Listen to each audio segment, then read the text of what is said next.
న్యాయం అడిగిన అబలపై నడి రోడ్డుపై దాడి. ఎమ్మెల్యే అరవ శ్రీధర్ బాధితురాలపై జనసేన నేతల దాష్టికం. కులం పేరుతో దూషిస్తూ పిడిగుద్దులు. సో ఈ రకంగా ఉంది. పవన్ కళ్యాణ్ గారు, చంద్రబాబు గారు, లోకేష్ గారు మహిళల్ని మేము ఒక్క మాట అన్నా సరే ఊరుకోమంటుంటే ఈ జరుగుతున్న ఘోరాలు, ఎమ్మెల్యేల పాత్ర, వాళ్ళ అనుచరుల పాత్ర, వీటి మీద ఏం మాట్లాడుతున్నారు? ముందుగా వెంకటేష్ గారు, అమరావతి ఇష్యూలోకి వెళ్ళడానికి ముందు దీని మీద సంక్షిప్తంగా ఈ పరిస్థితి మీద మీ అభిప్రాయం ఏమి? పోలీసుల్లో కిడ్నాపర్లుగా ఎత్తటువంటి ఆ మధ్య సవీందర్ రెడ్డి అన్నాయని అవును అట్లాగే తీసుకెళ్లారు, గంజాయి కేసు పెట్టారు. ఏమిటి ఈ పరిస్థితి? మారదా ఏపీలో? ఇంతమంది మీరంతా న్యాయవాదులుగా ఉన్నారు, మీరెవ్వరు మీ వల్ల కావట్లేదా? అసలు లాయర్ల అసోసియేషన్ ఇటువంటి చేయొద్దని చెప్పొచ్చు కదా. వెరీ గుడ్ మార్నింగ్ సార్, మీకు ప్యానెల్లో ఉన్నటువంటి సోదరులకి, అలాగే సాక్షి టీవీ యాజమాన్యానికి, వీక్షకులకి కూడా. సార్ మా పరిస్థితి అధోగతిలో ఉంది సార్, నిజం చెప్పాలంటే. ఇప్పుడు నవ్వితే ఏం గొడవ, మళ్ళీ అదో సమస్య అయిపోయింది. నవ్వితే కూడా. ఎందుకంటే ఈ రోజు పోలీసు వ్యవస్థ ఎలా తయారైందంటే ప్రభుత్వానికి ఒక షాడో కవర్ షీట్ లాగా తయారైంది. ప్రభుత్వానికి వ్యతిరేకంగా అనేక మంది లాయర్లు గళమిప్పితే వాళ్ళకు కూడా థ్రెటన్స్ ఇచ్చేటువంటి పరిస్థితి. లాయర్స్ అసోసియేషన్ లో కూడా కొంతమంది ప్రముఖులని చేర్చి ప్రభుత్వానికి అనుకూలంగా నినాదాలు ఇవ్వాలని చెప్పేసి బలవంతం పెట్టేటువంటి పరిస్థితులు ఏర్పడుతున్నటువంటి ఒక వ్యవస్థని మనం ఈరోజు చూస్తున్నాం. అయ్య బాబోయ్, చట్టం ఏదైతే ఉందో చట్ట ప్రకారం చేయమని చెప్పేసి అటు పోలీసుల్ని కానివ్వండి, ఇటు ప్రభుత్వాన్ని కానివ్వండి గొంతెత్తి అడిగినా కానీ ఎటువంటి ఉపయోగం లేనటువంటి ఒక పరిస్థితుల్లో ఈ మధ్య కాలంలో ప్రభుత్వానికి వ్యతిరేకంగా, పోలీసు వ్యవస్థకు వ్యతిరేకంగా లాయర్లు అనేక మంది హైకోర్టును ఆశ్రయించడం జరుగుతుంది. ఎందుకంటే లోవర్ జ్యుడిషియల్ మెకానిజం అంతా ఒక మెకానికల్ ప్రాసెస్ లో పోలీసు వాళ్ళు అరెస్ట్ చేస్తే ఖచ్చితంగా రిమాండ్ అనేటువంటి ఒక పరిస్థితి తీసుకెళ్లినటువంటి ఈ క్రమంలో హైకోర్టు కానివ్వండి, సుప్రీంకోర్టు కానివ్వండి ఈ వ్యవస్థ యొక్క పనితీరుని ఎండగడుతూ ఎప్పుడో ఇచ్చినటువంటి అర్నేష్ కుమార్ జడ్జిమెంట్ ని పదే పదే గుర్తు చేస్తూ ఏదైతే బెయిలబుల్ కేసుల్లో కూడా మీరు మెకానికల్ ప్రాసెస్ గా ఎందుకు రిమాండ్ ఇస్తున్నారు అని తరచుగా ఈ రాష్ట్రంలో ఉన్నటువంటి మ్యాజిస్ట్రేట్ కోర్టులకి హైకోర్టు మొట్టికాయలు వేసింది అని చెప్పాలి. మీరు అర్నేష్ కుమార్ జడ్జిమెంట్ మళ్ళీ చదవండి. మీరు మెకానికల్ ప్రాసెస్ లో పోలీసు వాళ్ళు కేసు కట్టినంత మాత్రాన ఇమీడియట్ రిమాండ్ ఇవ్వకండి. ఇది అన్ని కూడా పొలిటికల్ ఇష్యూస్ ని బేస్ చేసుకుని పెట్టినటువంటి కేసుల్లా కనపడుతున్నాయి. ఎక్కడెక్కడో పరాయి రాష్ట్రాల్లో ఉన్నటువంటి ఈ నిందితులుగా చూపించిన వాళ్ళని అర్ధరాత్రి పూట కిడ్నాపులు చేసి తీసుకురావస్తున్నారు. ఒక ప్రాసెస్ లేకుండా ఏదైతే జ్యుడిషియల్ మెకానిజం ఏదైతే ఉందో ఈ ప్రాసెస్ ని అమలుపరచకుండా వీళ్ళు వెళ్ళటం, తీసుకురావడం, మెకానికల్ గా కోర్టు ముందు వాళ్ళని నిలబెట్టడం, మెకానికల్ గా రిమాండ్ కి పంపించడం, ఇవన్నీ కూడా మళ్ళీ హైకోర్టుకు రాగానే బెయిల్ రావడం. సుప్రీంకోర్టు అనేక కేసుల్లో చెప్తుంది sir, bail is a matter of right. So ఖచ్చితంగా నిందితులుగా ముద్ర వేయబడిన ఎవరికైనా కాదండి. ఆశ్చర్యం ఏంటంటే పోలీసులు అందరి పట్ల అట్లాగే ఉంటే అదో రకం అని ఒక ఎమ్మెల్యే వెళ్ళి ఐజీని, ఇప్పుడు నేను కాసు మహేష్ రెడ్డి గారు వాళ్ళు కూడా డైరెక్ట్గా గోపిరెడ్డి శ్రీనివాసరెడ్డి గారు వీళ్ళన్నీ ప్రస్తావిస్తున్నారు కదా. ఏది ఒక నరసరావుపేట ఎమ్మెల్యే గారు వెళ్ళి డైరెక్ట్గా ఎస్పీని బెదిరిస్తే, ఐజీని బెదిరిస్తే దిక్కు దివాణం బెదిరించడం కాదు సార్. నరసరావుపేట ఎమ్మెల్యే గారు ఎస్పీ గారి ఛాంబర్ లోకి వెళ్ళి ఛాంబర్ లో లాక్ చేసేస్తున్నారు, తలుపులు బద్దలు కొట్టి బయటకు తీసుకురావాల్సినటువంటి ఒక పరిస్థితి ఏర్పాటు చేశారు. మరి వాళ్ళ మీద చర్యలు ఉండవు. ఇది నిజమే సార్, ఇది కూడా చెయ్యొచ్చు సార్. ఒక రకంగా ప్రజాప్రతినిధులు కొంత మితిమీరి ఇది కూడా చెయ్యొచ్చు. కాకపోతే ఎందుకు చేశారనేది ఇక్కడ ఒక కారణంగా ఒక 10,000 మంది ప్రజలకు న్యాయం చేయడానికి నేను పని చేశాను అని అంటే ఖచ్చితంగా వీ విల్ అప్రిషియేట్ ఇట్. వాళ్ళకి సంబంధించిన నాయకుడికి ఎవరికి లీగల్ పోస్టింగ్ ఇవ్వలేదని చెప్పేసి ఎస్పీని గర్వ చేయటం ఏంటి సార్? మామూలు మానవుడు వెళ్ళి అట్లా అడిగితే అడగటమే అవకాశం ఉండదు, అడిగితే కూడా ఊరుకుంటారా పోలీసు వారు? సార్ మామూలు మానవుల పోలీసుల దగ్గరికి వెళ్ళి నోరు తెరిచే పరిస్థితి ఉందా సార్? ఈ రోజు అరవ శ్రీధర్ గారి మీద ఎవరైతే అమ్మాయి ఉందో ఆ అమ్మాయిని పోలీసుల సమక్షంలో నడి రోడ్డు మీద దాడి చేస్తుంటే ఇంకా సామాన్య మానవుడు వెళ్ళి ఎక్కడ సార్ పోలీసులకి వెళ్ళి అయ్యా నాకు అన్యాయం జరిగింది అధికార పార్టీ ద్వారా అని అంటే న్యాయం దొరికేటువంటి పరిస్థితి ఈ రాష్ట్రంలో అయితే కనిపిస్తుందా? Right, okay. శ్రీనివాస్ గారు నమస్కారం, మాట్లాడండి సార్. ఇప్పుడు మన అడ్వకేట్ గారు చెప్పినట్లు మరి కిట్టు గారి పైన నిన్న కేసు రిజిస్టర్ చేయడం జరిగిందంటే ఆయన అక్రమంగా ధ్వంసం చేసినటువంటి ఇల్లు గురించి ఆ, ఆయన ప్రశ్నిస్తుంటే ఆయన మీద కేసు రిజిస్టర్ చేశారు. మరి ఎస్పీ గారి ఆఫీసులకు డైరెక్ట్ గా వెళ్ళి ఒక లీగల్ అడ్వైజర్ పోస్ట్ ఆయన చెప్పిన వాళ్ళకి ఇవ్వలేదని దౌర్జన్యం చేసినటువంటి ఎమ్మెల్యే గారి పైన, టీడీపీ ఎమ్మెల్యే గారి పైన ఎటువంటి కేసు లేదు. ఈ విధమైనటువంటి పరిస్థితులు రాష్ట్రంలో మనం చూస్తూ ఉన్నాం. పర్టికులర్ గా వైఎస్ఆర్ కాంగ్రెస్ పార్టీకి చెందినటువంటి వాళ్ళపైన, సామాన్య వాళ్ళపైన, అంటే సానుభూతి పరులు, వైఎస్ఆర్ కాంగ్రెస్ పార్టీకి ఎవరైతే సానుభూతి పరులు ఉన్నారో వాళ్ళపైన దాడులు చేస్తూ ఉన్నటువంటి సందర్భం కనిపిస్తా ఉంది. ఓకే, అంటే ఇప్పుడు ఆ శ్రీధర్ బాధితురాలు పాపం ఆవిడ మీద దాడి చేస్తే కూడా పోలీసులు పట్టించుకోకపోవటం. ఇప్పుడు చూశారు పోలీసులే కిడ్నాపర్లు అవతారం ఎత్తారని వార్త చూసాం. సెలవుకు ముందు అరెస్ట్ చేస్తాం పరిపాటిగా మారిందని హైకోర్టు వ్యాఖ్యానించింది.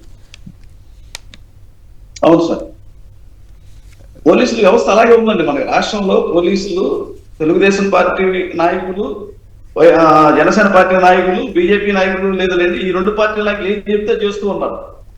తెలుగుదేశం పార్టీ, జనసేన పార్టీ నాయకులు ఏమి చెబితే అదే. ఎఫ్ఐఆర్ కట్టాలన్నా, ఒక ఎవరినైనా అరెస్ట్ చేయాలన్నా, ఎవరి మీద చర్య తీసుకోవాలన్నా వాళ్ళ అనుమతి లేకుండా పోలీసు వ్యవస్థ పనిచేసేటువంటి పరిస్థితుల్లో రాష్ట్రంలో లేదండి. ఇది హైకోర్టు వారు కూడా అబ్జర్వ్ చేస్తూ ఉన్నారు. అదే కేసులు జరుగుతున్నటువంటి విషయాలపైన హైకోర్టు వారు కూడా కామెంట్స్ పాస్ చేస్తూ ఉన్నారు. అప్పటికి కూడా మరి ఈ పోలీసు వ్యవస్థలో ఎటువంటి మార్పు రానటువంటి పరిస్థితి మనం రాష్ట్రంలో చూసుకున్నాం. రైట్, మీరేమంటారు? ఖచ్చితంగా జగన్మోహన్ రెడ్డి గారు చెప్పినట్టుగా జంగిల్ రాజ్ పాలన నడుస్తూ ఉందంటానికి ఇప్పుడు జరుగుతున్నటువంటి ఈ సంఘటనలో అంతకుముందు జరిగినటువంటి సంఘటనలో ఉదాహరణ. ఏంటి జంగిల్ రాజ్ పాలన అంటే? జంగిల్ రాజ్ అంటే వ్యవస్థ. ఇక్కడున్న వ్యవస్థలు ఏమీ పనిచేయవు. కాపాడాల్సినటువంటి వ్యవస్థలే వాళ్ళే భక్షకులుగా మారుతారు. రక్షకులుగా ఉండాల్సినటువంటి పోలీస్ వ్యవస్థ వాళ్ళే భక్షకులుగా మారి వాళ్ళే దౌర్జన్యాలు చేసి వాళ్ళే దాడులు చేస్తున్నటువంటి పరిస్థితి. ఇప్పుడు ఎగ్జాంపుల్ మీరు చూస్తే, ఇప్పుడు నిన్న వాళ్ళ హైకోర్టు వ్యాఖ్యానించినటువంటి తమ్మిరెడ్డి, ఎవరైతే వైఎస్ఆర్ కాంగ్రెస్ పార్టీ గ్రామ అధ్యక్షుడు ఉన్నాడో తమ్మిరెడ్డి విషయంలో సాక్షాత్తు హైకోర్టు చెప్పినా కూడా పోలీసులు వింటల్లా. అబ్బా, హైకోర్టు చెప్పినా పోలీసులు వినంటున్నటువంటి పరిస్థితి. మొన్న ఈ మధ్య ఒక సంఘటన అప్పుడు కూడా హైకోర్టు ప్రస్తావించింది, మేమంటే మీకు లెక్కలేదు, మేము ఏ విధంగా ట్రీట్ చేయాలో ఆ విధంగా చేస్తాం, మీరంటే గౌరవం ఉంది కాబట్టి మేము ఇప్పటికే రెస్పెక్ట్గా వ్యవహరిస్తూ ఉన్నాం, డీజీపీని ఇక్కడికి పిలిపించి బోన్లో నిలబెట్టాల్సినటువంటి పరిస్థితి తీసుకురావద్దని చెప్పి ఈ మధ్య 3-4 సంఘటనలో దాంట్లో మీద హైకోర్టు మాట్లాడినటువంటిది. అంతకుముందు ఒక సంఘటన సార్, జడ్జి గారి డ్రైవర్ని ఏదైతే మంగళగిరి రూరల్ సిఐ, అయ్యా నేను జడ్జి గారి డ్రైవర్ని ఈ ఫైల్స్ అన్ని కోర్టుకు తీసుకెళ్లాలి సకాలంలో అంటే జడ్జిలే ఫోన్లు చేస్తారా అని చెప్పి దురుసుగా ప్రవర్తించి ఆ వెహికల్ని కూడా పోలీస్ స్టేషన్కి తీసుకెళ్లి అతని మీద దాడి చేసినటువంటి పరిస్థితి. ఆ డ్రైవర్ పేరు లక్ష్మీనారాయణ, మంగళగిరి రూరల్ సిఐ లక్ష్మీనారాయణ అనుకుంటా. సో ఇది జరిగినటువంటి సంఘటన. సో ఇలాంటి అనేక సంఘటనలు ఇప్పుడు చూస్తే సజ్జల భార్గవరెడ్డి గారి మీద కూడా, సజ్జల భార్గవరెడ్డి గారి విషయంలో కూడా హైకోర్టు చాలా ఏదైతే ఆయన ఎందుకు పద్దాకలు మీరు ఇది చేసి ఎందుకు వేధిస్తున్నారు సజ్జల భార్గవరెడ్డి గారిని, ఏదైతే దీనికి సంబంధించిన లుక్అవుట్ సర్క్యులర్ జారీ చేసే వ్యవహారంపై అని చెప్పి మండిపడినటువంటి కదా. ఇక్కడ తెలుగు రాష్ట్రాల్లో ఇక్కడే ఉన్నారు లుక్అవుట్ నోటీసులు నేను పద్దాలు అని పెళ్ళటం, ఎక్కడున్నారని ఇవన్నీ పద్దాలు ఇసుకించడం, ప్రతిసారి విచారణకని పిలవటము ఇవన్నీ. ఇంకొక సంఘటన చూస్తే ఇప్పుడు ఏదైతే జనసేనకు సంబంధించినటువంటి అరవ శ్రీధర్, మరి అరవ శ్రీధర్కి సంబంధించిన విషయంలో కమిటీ వేసా అన్నాడు పవన్ కళ్యాణ్. ఏం వేశాడు కమిటీ? అమ్మాయిని కొట్టమని కమిటీ వేశారా? అసలు పోలీసుల చేతిలో ఉండాల్సిన లాఠీ జనసేన నాయకుడి చేతిలోకి ఎట్లా వచ్చింది అంటే పోలీస్ వ్యవస్థ పనిచేయట్లేదు. ఇక్కడ డైరెక్ట్గా అధికార పార్టీ వాళ్ళకి ఇళ్ళ దగ్గర పోలీసులు పనిచేస్తున్నారంటే నిదర్శనం కదా. ఇప్పుడు లాఠీ ఎవరి చేతిలో ఉండాలి? పోలీస్ చేతిలో ఉండాలి. జనసేన నాయకుడి చేతిలో లాఠీ పట్టుకొని, డైరెక్ట్ గా లాఠీ పట్టుకొని పోలీస్ లాఠీ డైరెక్ట్ గా అతని దగ్గరికి ఎట్లా వెళ్ళింది సార్ మీరు చెప్పండి? ఎట్లా తీసుకుంటాడు? మీరు డైరెక్ట్ గా ఈనాడులో కూడా రాసినట్టు ఉన్నారు. ఒకసారి నేను లాఠీ అండి డైరెక్ట్ గా లాఠీ తీసుకొని వెళ్తున్నటువంటి పరిస్థితి. ఇది చూడండి, ఉద్యోగిని లాఠీ ఈనాడులోనే వచ్చింది. ఉద్యోగినిపై జనసేన నాయకులు దాడి, ఉద్యోగిని లాఠీతో బెదిరిస్తున్న రాష్ట్ర జనసేన కార్యదర్శి తాతంశెట్టి నాగేందర్. మరి ప్రభుత్వ ఉద్యోగి మీద దాడి చేస్తే ముందు కేసు పెట్టాలి కదా. మరి ముందు ఇంత కేసు పెట్టాలి. 2 పోలీస్ చేతిలో ఉన్న లాఠీ లాక్కున్నందుకు ఇంకో కేసు కూడా పెట్టాలి కదా. మహిళ మీద దాడి, అది మళ్ళీ ఉద్యోగిని. రెండోది పోలీసుల చేతిలో లాఠీ బాధితురాలు. రెండోది కమ్యూనిటీతో కూడా దూషించారంట. మరి ఇవన్నీ కేసులు నమోదు చేయాలి కదా. పవన్ కళ్యాణ్ గారికి ఏం పట్టవా? ఏం లేదు సార్, నెల డబ్బులు వస్తుంది ఆయన, ఇంకేం కావాలి? ఆయన అధికారాన్ని ఎంజాయ్ చేస్తున్నాడు. మాదాపూర్లో ఉండి పొద్దున వెళ్తాడు, సాయంత్రం వస్తాడు, ఇక్కడ స్పెషల్ ఫ్లైట్ ఎక్కుతాడు, గన్నవరంలో మళ్ళీ అక్కడ దిగి స్పెషల్ హెలికాప్టర్ ఎక్కుతాడు. సో పని చూసుకుంటాడు, మళ్ళీ బయలుదేరి సాయంత్రం వస్తాడు. ఆయన కావాల్సింది నెల అదే కావాలి. లేకపోతే ఇన్ని దాడులు, ఇన్ని అరాచకాలు జరుగుతూ ఉంటే ఎక్కడుంది సార్ వ్యవస్థ? అసలు డీజీపీ ఒక్క రోజన్నా వచ్చి ఈ రాష్ట్రంలో డీజీపీ పేరు నాకే గుర్తు రావట్లా. రోజు టీవీలో వచ్చేవాడిని, రోజు టీవీలో పేపర్ల దగ్గర నాకే డీజీపీ పేరు సడన్ కడితే గుర్తురాని పరిస్థితి. మన మాజీ మంత్రులు ఇళ్ల మీద దాడులు, పెట్రోల్ బాంబులు తీసుకొని చేస్తే డీజీపీ అసలు ఒక్క రోజున నోరెత్తి మాట్లాడా? ఎంత దారుణం. నిన్న వకుల్ జందాలు ఎవరైతే నరసరావుపేట వచ్చాయంట ఎమ్మెల్యే దగ్గరికి, ఎందుకు ఆయన లోపల గడేసుకున్నాడని. మరి మాజీ మంత్రి అంబటి రాంబాబు గారి మీద దాడి, ఐజీ, మరి ఆ మాజీ మంత్రి అంబటి రాంబాబు గారి మీద దాడి జరుగుతుంటే ఎక్కడ నిద్రపోయారండి వీళ్ళందరూ? ఎందుకు రాలా? ఒక ఎమ్మెల్యే అసలు సిగ్గుండట అంటే ఎమ్మెల్యేలని చెప్పుకోవడానికి పొద్దున కూడా వచ్చాడంటే రాత్రి 11:30 దాకా ఏ ఛాంబర్లో కూర్చొని బాత్రూంలో లాక్ వేసుకుంటే డంబెల్స్ పెట్టి లాక్ బాగొట్టారంట. వీళ్ళే ఎమ్మెల్యేలు కొమ్మినేని గారు, చంద్రబాబు గారు కానీ లోకేష్ గారు కానీ. చంద్రబాబు మెడిటేషన్ చేయండి అంట సిగ్గు లేకుండా. ఎవరికి అంటే ఇట్లాంటివన్నీ మీరు కోపం వస్తుంది మీ అందరికి. 4 గంటలు మెడిటేషన్ చేస్తే ఈ కోపం పోయిద్ది అంటారంట. మెడిటేషన్ చేయాలి, తీసి పక్కన వేయాలి అందరినీ. ఇంకా నయ్యో సీరియస్ అవ్వాలి నేను ఒక్కరోజే. కానీ కేసు పెట్టించాలి కదా అసలు. చట్టం ప్రకారం ఎస్పీ ఛాంబర్ లోకి వెళ్ళి లోపలికి వెళ్ళి తలుపులు వేసుకొని, అంటే ఆయన ఏంటి బెదిరించి ఆత్మహత్య చేసుకుంటాను బెదిరించడం కదా లోపలికి వెళ్ళి. అంటే మరి ఒక ఎమ్మెల్యే ఎట్లా చేస్తుంటే మరి ఎక్కడ ఉంది? బీహార్ కంటే